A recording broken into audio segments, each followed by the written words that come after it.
Good morning, good morning, good morning. Hello, gorgeous women. I'm so grateful that you are here. I know it's a holiday, so it may take a couple of you some time to get on this morning. If your household is like mine on this holiday Monday, it's a little wonkers, and you may hear the Yorkie barking downstairs. So I apologize in advance. For those of you who aren't familiar with me or my page, I'm Tara Kindon, owner and founder of Worth Camp. I'm the creator behind the Witch and Wicks candle line and host of the Worthy Woman Collective podcast. My work is specific to helping women really embrace their worthiness, their importance. Good morning, Kim. Welcome. Yeah, say hi when you get here. Let me know you've arrived. Let me know how your day is going. And every single Monday, I've committed to delivering you the Weekly FreQ. So for those of you who aren't familiar with human design or anything to do with your chart, don't sweat it. This is basically an overview of the energy that will be kind of flowing through our charts this week. Hey, presents, welcome. And what it's meant to do is empower you to navigate, hey Trace, welcome, to navigate the energy and feel into how this shows up for you, what it feels like in your body, and how you can become more empowered within your week to know like, oh, this might be happening. This is maybe why I'm feeling a little bit like this today, and give yourself the grace to move through the energy however you need to move through it. But with that understanding that like we're all experiencing similar energy. So, let's leave it at that. But let's begin. So this week is actually a really, it could be really exciting or it could be really electrifying, shall I say. We start with the sun in gate 30, which is all about passion, okay? So it's going to be a lot of as we move into this energy of desire and passion, like what do you really want in your life? So we kind of started this energy last week when that new moon hit, and now it's like, are you ready to get behind something? So it'll be in the gate 30 until the 19th when it moves into gate 55, which is the faith. So I've actually decided to write out all of this for those of you who love to read too, because I think some of you, the videos are a little too long, so you're just going to go read it. I will make sure to put the link below this video so you can go read it as well if that feels better for you. But let me give you the overview. So we're kind of playing between the juicy energies of passion and faith around the sun, like where we're meant to be illuminated and shine this week. So what do you really want to get behind? What do you want to feel passionate about? And then what can you kind of get the faith to move it through?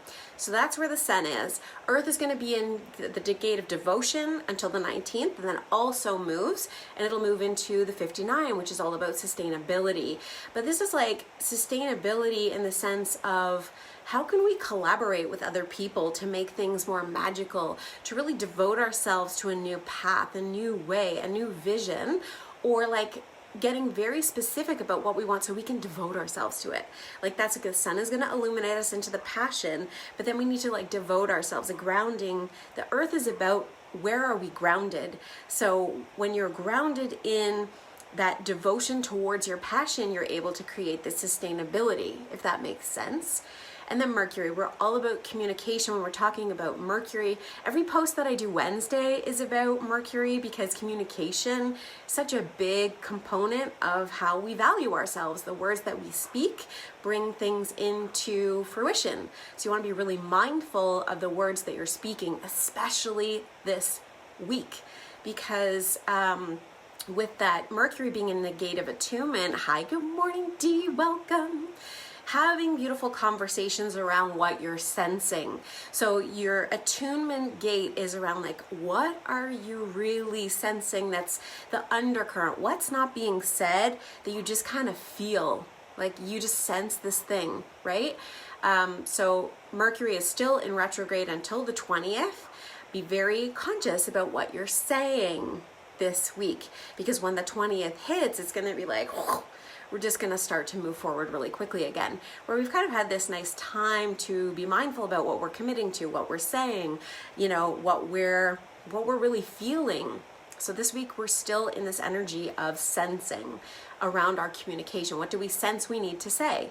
and be really careful about the words that you speak, because the words that you speak create what shows up for you in your life. So we're moving into Venus now. Venus is the gate of the narrative, or narrative. It's about the story you're telling the world about yourself, how you feel about yourself. And like, I love that this is in Venus this week, because Venus is our self-worth. She teaches us what we value. She shows us, you know, how do we appreciate money? How do we appreciate relationships? And the story that we tell about ourselves to the world is critical. Paying really close attention to, you know, what you're mumbling under your breath about yourself. You know, when you look in the mirror, what are you saying?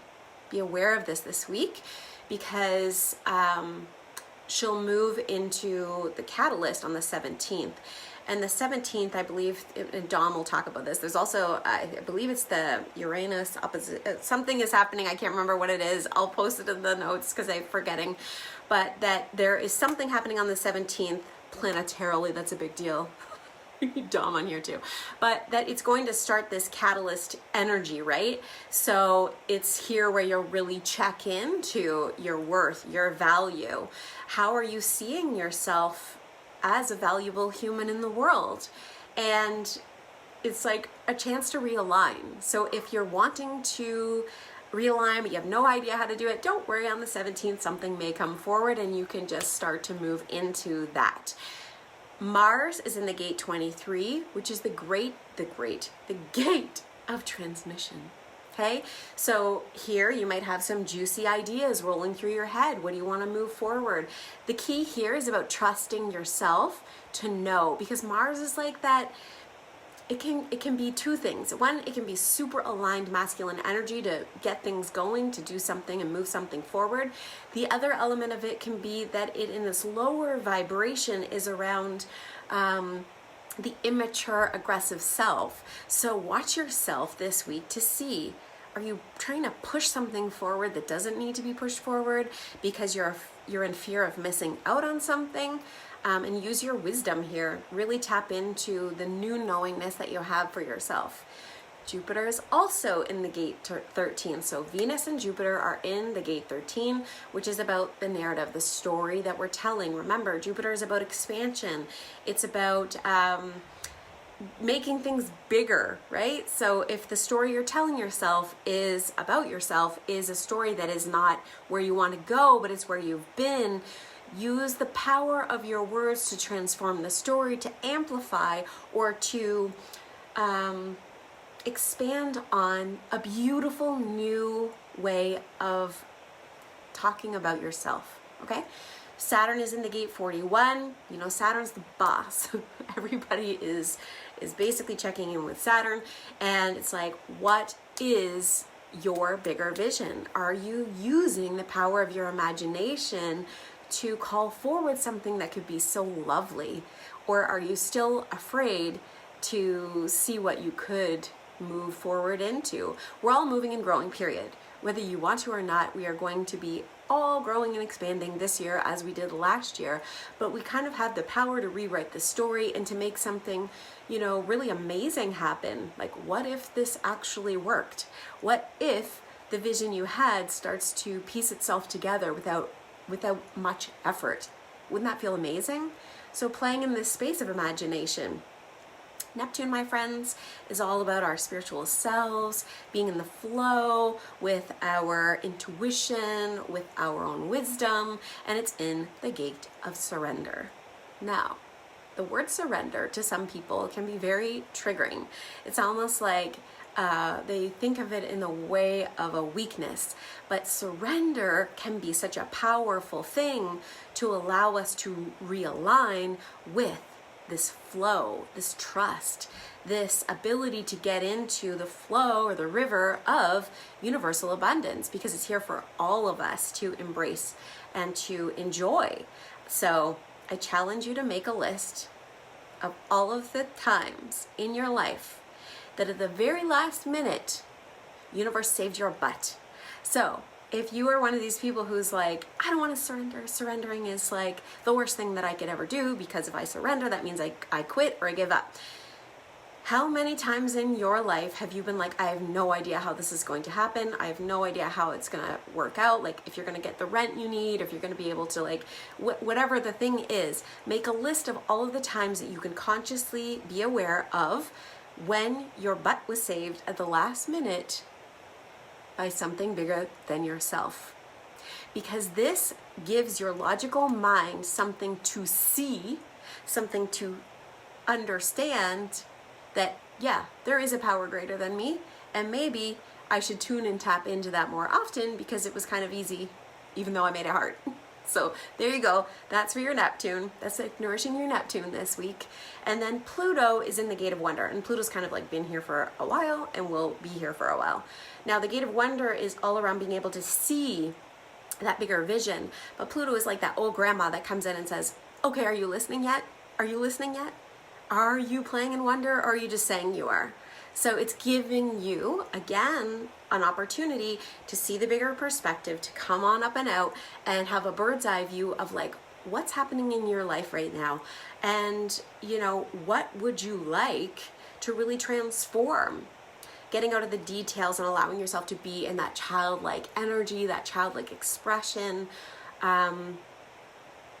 and sustaining your power to create. It's really about transcending our limiting visions of what we're seeing in our lives.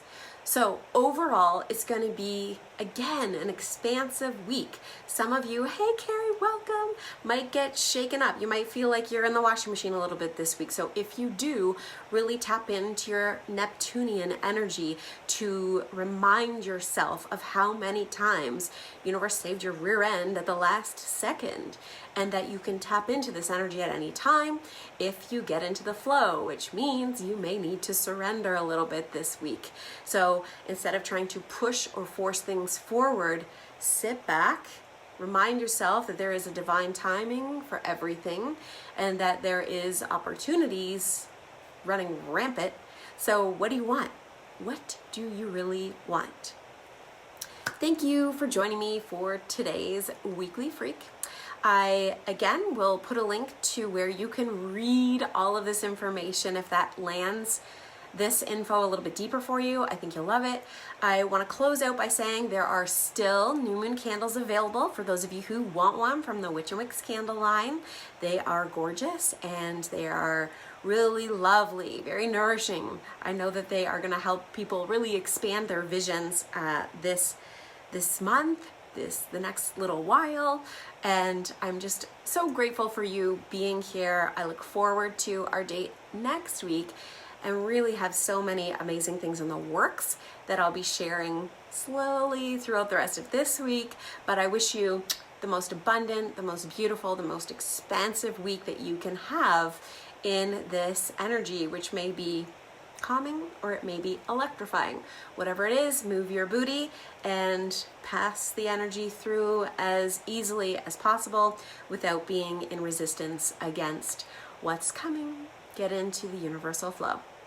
So, signing out from the Weekly Freak, it's Tara again.